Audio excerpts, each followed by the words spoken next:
calling for urgent pauses in the fighting in Gaza and for humanitarian corridors in order to...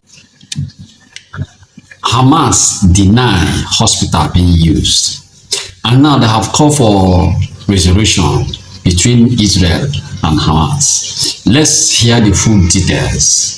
And as you are listening, watching the video, please don't forget to subscribe.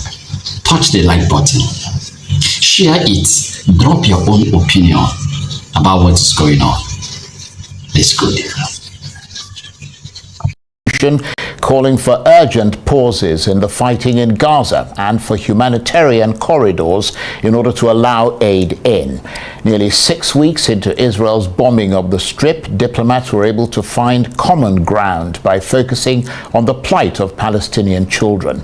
But both Israel and the Palestinians have criticized the resolution. The Palestinian envoy said there should not just have been a pause, but a ceasefire long ago, while Israel's ambassador condemned the resolution as meaningless. The Security Council should have called for a ceasefire a long time ago. It should have called for a ceasefire now.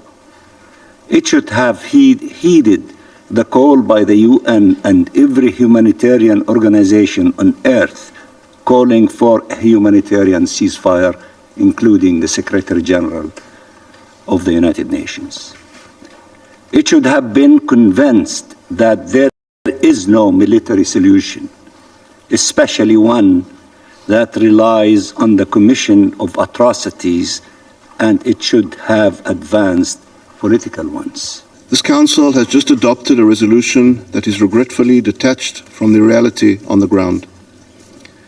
Israel commends the Council for calling for the immediate and unconditional release of the 239 hostages, yet sadly, this resolution falls on deaf ears when it comes to Hamas and other terrorist organizations. On the 7th of October, savage Hamas terrorists launched a barbaric invasion into Israel, murdering, raping, and brutalizing innocent civilians. Nearly 6 weeks have passed. This Council has convened on the matter almost 10 times and still has not succeeded in condemning Hamas's October 7th massacre. That also means that as Israel exercises its right and indeed its responsibility to protect its people from acts of terror, it must do so in a way that is consistent with the laws of war. And I want to be clear, the United States does not want to see firefights in any hospitals when innocent people, helpless people, sick people are trying to get medical care they so desperately need. Patients and the people who care for them must be protected. Well, for more on the conflict, let's bring in Arise Middle East analyst Dr.Saul Zadka, who's monitoring developments from London. Good to see you, Dr. Zadka. Let's start with Security Council resolution that's now been adopted after 4 failed attempts. The Americans lending their voice there to calls for humanitarian pause and for humanitarian corridors. Is it meaningless, or is it going to resonate with Israel?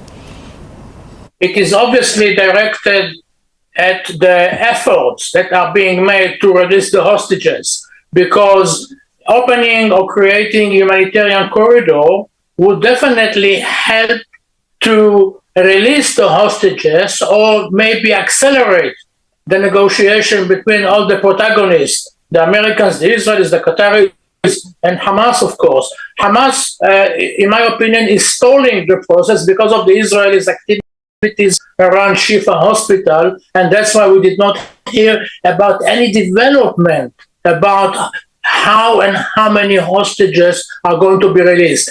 President Biden has a direct interest in releasing the hostages, not least because there are about 20 American hostages. One of them is a toddler whose parents were murdered in front of his eyes. There is also one Israeli woman who was abducted when she was heavily pregnant, and she apparently gave birth in captivity. So all the efforts in the region are directed into releasing the hostages. Hence, the need to achieve a resolution in the Security Council that would enable such an exchange to take place. So it's not because anybody cares about the more than 11,000 innocent Palestinians who've been killed or the children who are being slaughtered every day. Apparently, there is a sense that the Israelis would have a free hand, not only by the United States, also by the European Union, in order to accomplish its military goal in Gaza. And that means no ceasefire, no permanent ceasefire. Hence, the talk about creating either humanitarian corridor or humanitarian pauses in order to bring about some kind of quiet in the region, although for temporarily. So we are talking about a series of measures that may eventually lead to a complete ceasefire, but not in the foreseeable future. The Israelis know that they have limited time. They are acting on borrowed time. President Biden is very much afraid that a relationship between the Americans, the Arab world, keeps deteriorating, and he wants to avoid that. In my opinion, within the next 1 or 2 weeks, we will see the international community imposing a complete ceasefire on the IDF.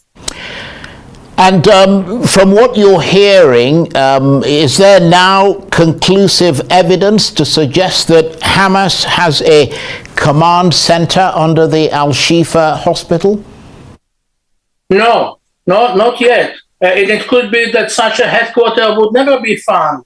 They found equipment, they found Kalashnikovs, they found some military items, they found some evidence that suggested that Hamas was present at the hospital. They also discovered a direct link between the hospital and some of the Israeli hostages, including the soldier who had been released a couple of weeks ago, but they did not find any headquarters in the basement of Shifa Hospital.